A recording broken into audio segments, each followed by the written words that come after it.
Good morning students.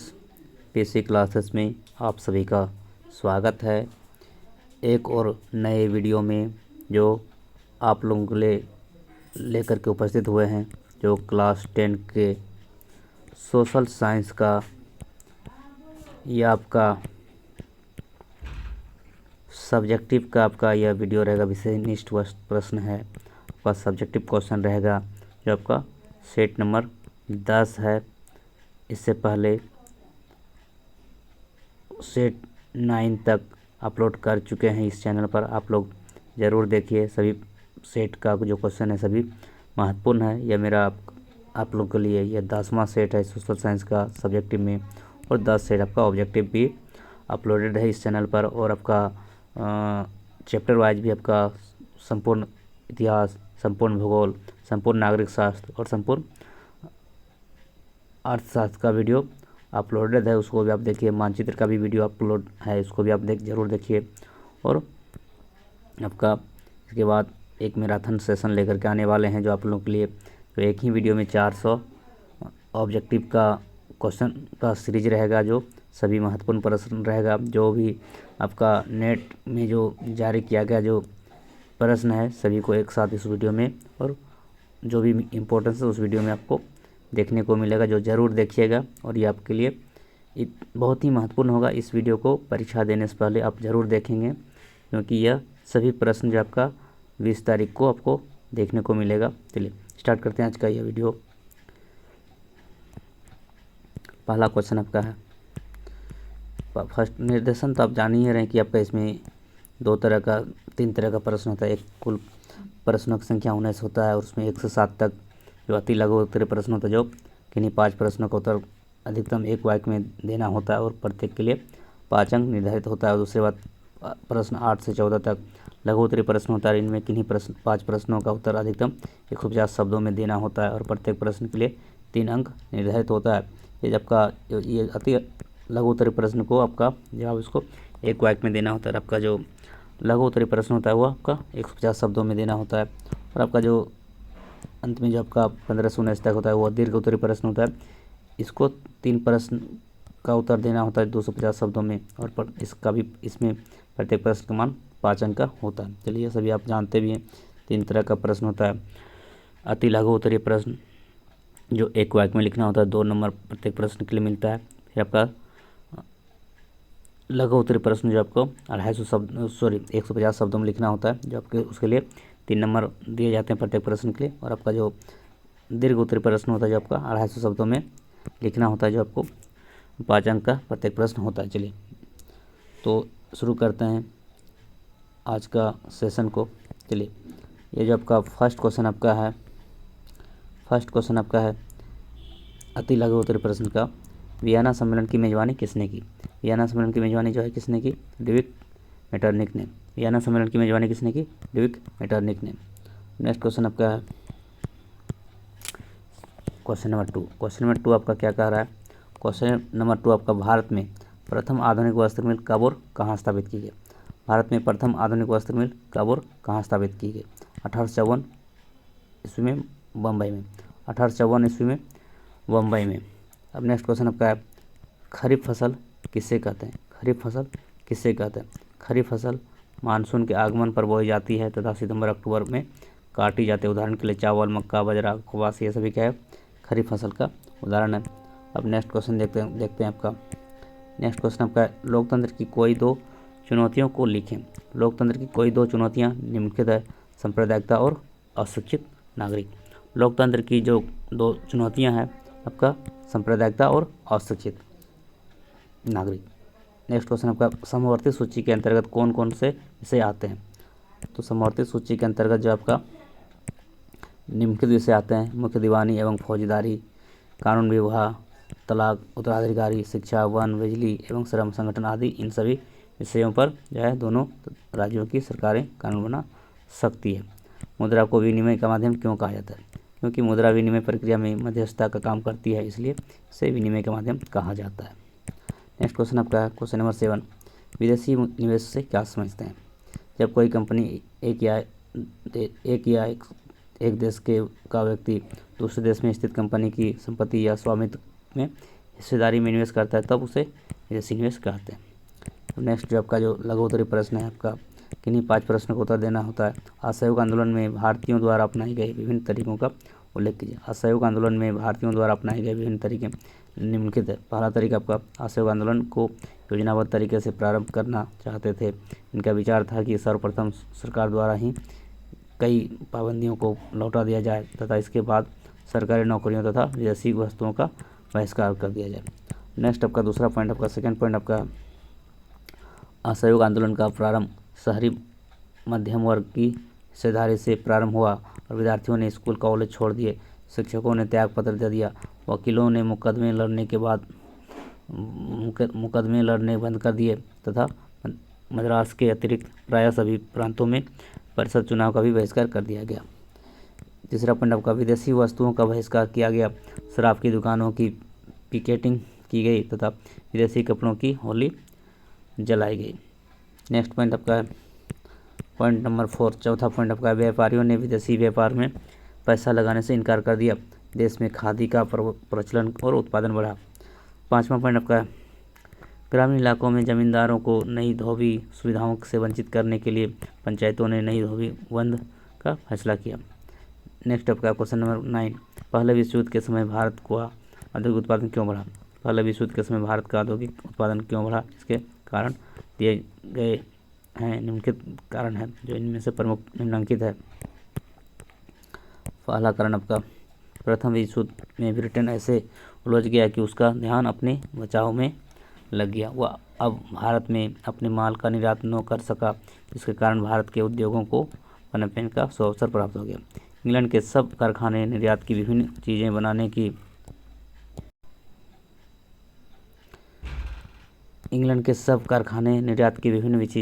की बजाय सैनिक सामग्री बनाने में लग गए, इसलिए भारतीय उद्योगों को रातों रात एक विशाल देसी बाजार मिल गया।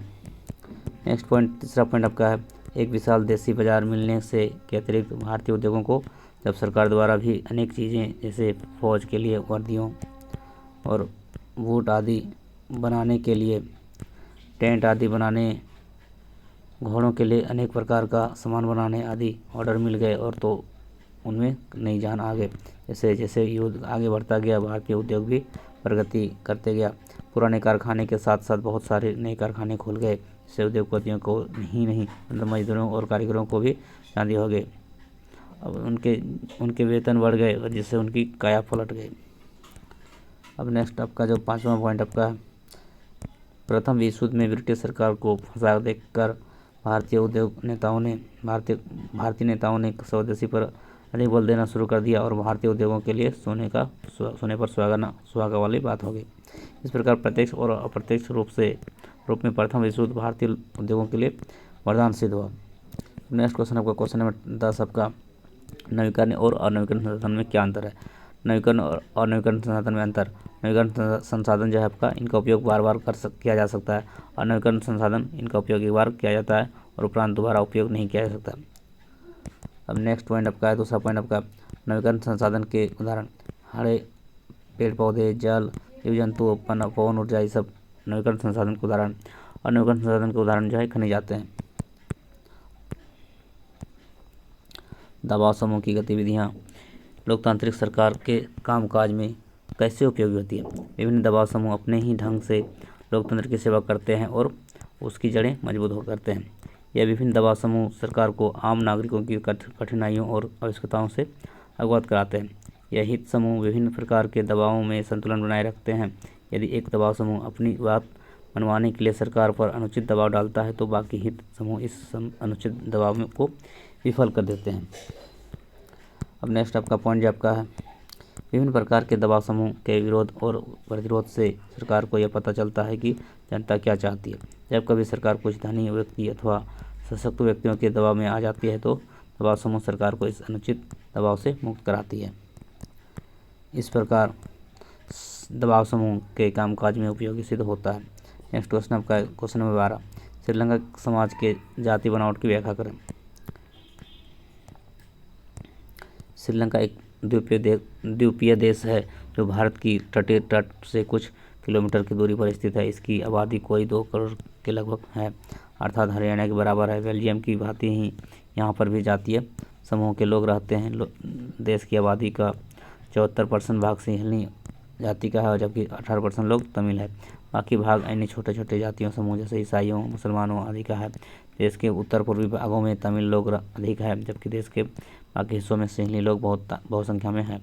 यदि श्रीलंका के लोग चाहते तो वे भी बेल्जियम की भांति अपने जातीय मसले का कोई उचित हल निकाल सकते थे, परंतु वहाँ बहुसंख्यक समुदाय अर्थात सिंहली ने अपने बहुसंख्यवाद का दूसरों पर थोपने का प्रयत्न किया, जिससे वहाँ गृहयुद्ध शुरू हो गया जो आज तक थमने का नाम ही नहीं ले रहा है। नेक्स्ट क्वेश्चन आपका है, ऋण की शर्तों का उल्लेख कीजिए। ब्याज दर, समर्थन, ऋण आधार, आवश्यक कामकाज और भुगतान के तरीकों को सम्मिलित रूप से ऋण की शर्तें कहा जाता है। ऋण की शर्त में एक ऋण व्यवस्था और दूसरी ऋण व्यवस्था में काफ़ी फर्क आ जाता है। कर्ज की शर्तें उधारदाता और कर्जदाता की प्रकृति पर भी निर्भर करती है।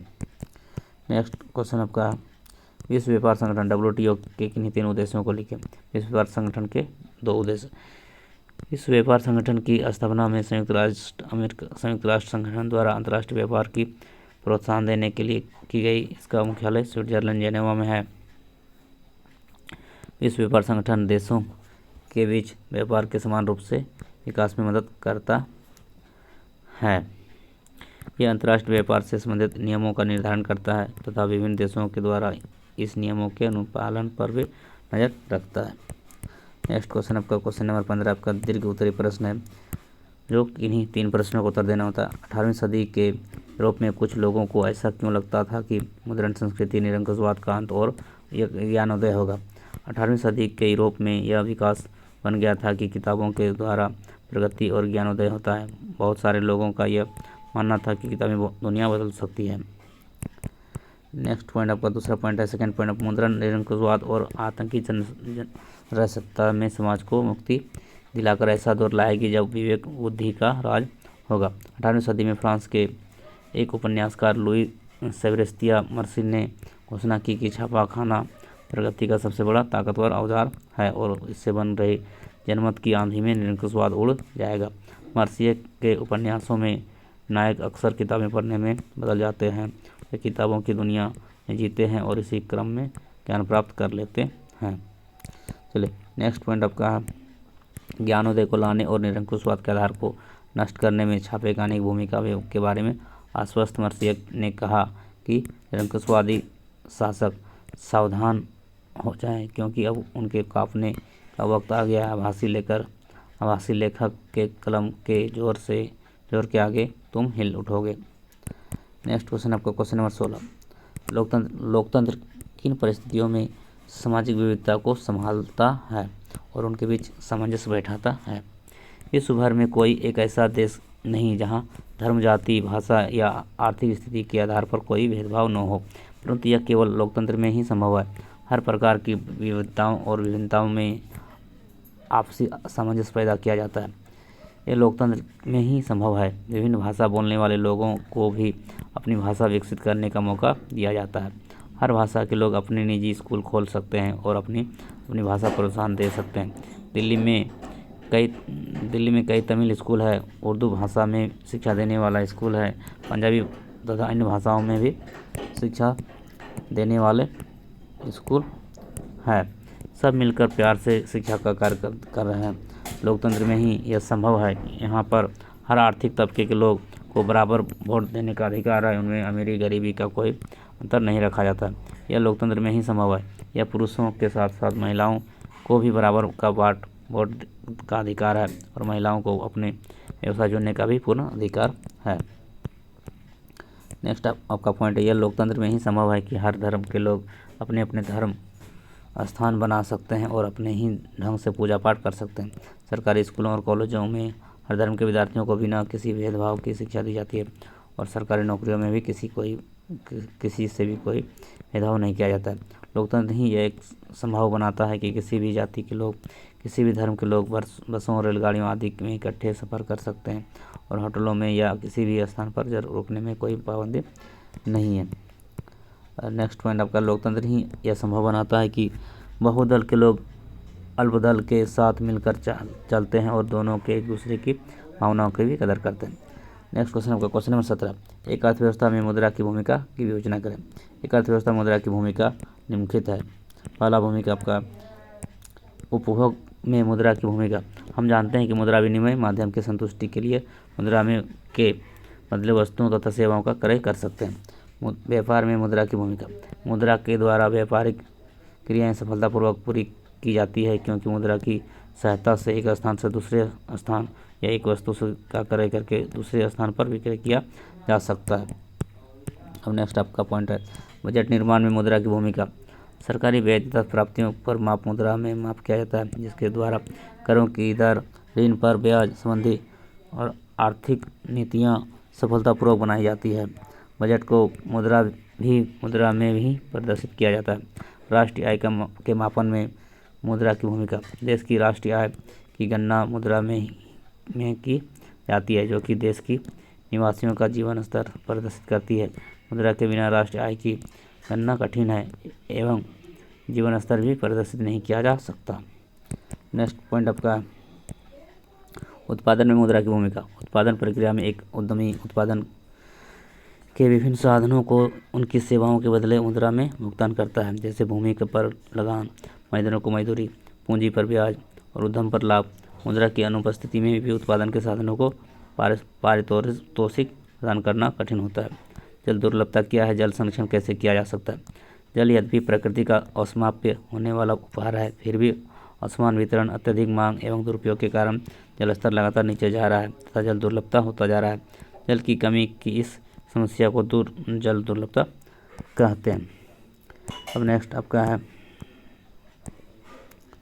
जल संरक्षण के उपाय। जल का प्रयोग बड़े ध्यान से करना चाहिए। जल का उपयोग बड़े ध्यान से करना चाहिए और इसके महत्व को भी समझना चाहिए। जल को संशोधित करके इसे बार बार प्रयोग में लाया जा सकता है। वर्षा के दिनों में जल व्यर्थ में बहकर समुद्र में चला जाता है। उसे नहरें खोदकर सिंचाई के रूप में भी प्रयोग में लाया जा सकता है। बड़े बड़े गहरे तालाब बनाकर इस पानी को एकत्रित किया जा सकता है और गर्मी के महीनों में जल का प्रयोग सिंचाई अथवा अन्य कार्यों में भी किया जा सकता है। नेक्स्ट पॉइंट आपका है पानी का संरक्षण करके हम अधिक उपज पैदा कर सकते हैं और अधिक बिजली पैदा भी करके हम कोयले और तेल जैसे अनापूर्ति स्रोतों को बचा सकते हैं। जल प्रकृति की महान देन है, इसलिए इसका उपयोग बड़ी सावधानी से या बहुत समझदारी से करना चाहिए। नेक्स्ट आपका जो पॉइंट आपका 19 नंबर जो क्वेश्चन आपका जो मैप जो है आपका ये आपको मानचित्र में प्रदर्शित खनिज उत्पादक केंद्र और पतन के नाम का मिलान करें। हजारीबाग, अजमेर, लोहायस्क, विशाखापट्टनम और मंगलुरु। हजारीबाग कहाँ है आपका? झारखंड में। अजमेर कहाँ है? राजस्थान में। लोहायस्क कहाँ है? उड़ीसा, झारखंड। और विशाखापट्टनम कहाँ है आपका? आंध्र प्रदेश। मंगलुरु कहाँ है आपका? कर्नाटक में।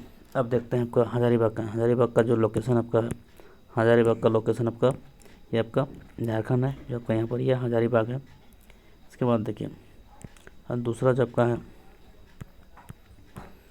ये आपका फर्स्ट में आपका अजमेर है। ये आपका अजमेर कहाँ है? राजस्थान में। अजमेर आपका क्या? ये आपका अजमेर का लोकेशन, ये आपका अजमेर यहाँ पर आपका ये अजमेर है राजस्थान में। अब सेकेंड आपका क्वेश्चन है आपका सेकेंड में आपका हजारीबाग। हजारीबाग कहाँ है? झारखंड में। हजारीबाग कहाँ है? झारखंड में। ये आपका लोकेशन क्या है? ये आपका यहाँ पर यह हजारीबाग है। यहाँ पर ये आपका हजारीबाग की लोकेशन, ये हजारीबाग है जो झारखंड में है। नेक्स्ट आपका जो है लोहायस्क क्षेत्र। लोहायस्क से 3 नंबर में आपका कहाँ आ जाएगा?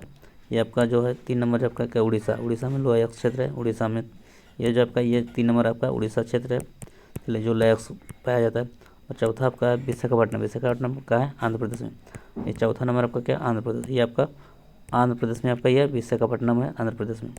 अब आपका जो पाँचवा और अंतिम जो है मंगलुरु। मंगलुरु का आपका कर्नाटक में, जो आपका ये आपका कर्नाटक है। ये आपका ये जो है आपका मंगलुरु है जो कर्नाटक में। इस तरह से आपका आप जानेंगे क्या जानेंगे कि आपका हजारीबाग आपका झारखंड में है, अजमेर राजस्थान में, लोहायस्क उड़ीसा में, विशाखापट्टनम आंध्र प्रदेश और मंगलुरु कर्नाटक में। इस तरह से आपका मैप का जो भी और भी मैप को समझने के लिए तो इस वीडियो में इतना ही। यह मेरा आपका क्लास 10 का आपका 10वां सेट था जो सब्जेक्टिव है, और इससे पहले आप 9 सेट आपका अपलोडेड है सब्जेक्टिव का, उसको भी आप ज़रूर देखेंगे। और MCQ क्वेश्चन भी आपका 10 सेट अपलोड है इस चैनल पर, उसको भी आप देखिए, सभी को देखिए। और चैप्टर वाइज है आपका अर्थशास्त्र का, भूगोल का, नागरिक का और आपका इतिहास का, सभी वीडियो को आप देखिए। और मानचित्र का भी अलग से वीडियो इस चैनल पर अपलोड है, उसको भी देखिए। और आपका मैराथन सेशन जो लेकर के आएंगे 400 प्लस MCQ, उसको भी देखिए। और सभी आप सोशल साइंस का सभी वीडियो को आप देख लेते हैं तो आपका 100% आपका गारंटी है कि सभी सब्जेक्टिव आपका 100% जो आपका क्या है वो 100% आपका एकदम गारंटी है कि जितना भी आपको सब्जेक्टिव वीडियो कराएं इसमें से सभी क्वेश्चन देखने को मिलेगा 20 तारीख के एग्जाम में। और आपका जितना भी ऑब्जेक्टिव करा रहे हैं आपका 400 पहले आपको ऑलरेडी चैनल पर अपलोडेड है और 400 फिर आपको अपलोड हम करने वाले हैं आज। तो इससे के बाद आपको क्या होगा, 4 कितना होगा, 800 ऑब्जेक्टिव का आपका वीडियो इस चैनल पर अपलोड है सोशल साइंस का, जो इससे बाहर क्वेश्चन नहीं जाएगा। तो इस वीडियो में इतना ही। अब नेक्स्ट वीडियो लेकर आएंगे, तब तक के लिए धन्यवाद। Thank you so much, thanks for watching. जय हिंद, जय भारत, जोहार झारखंड।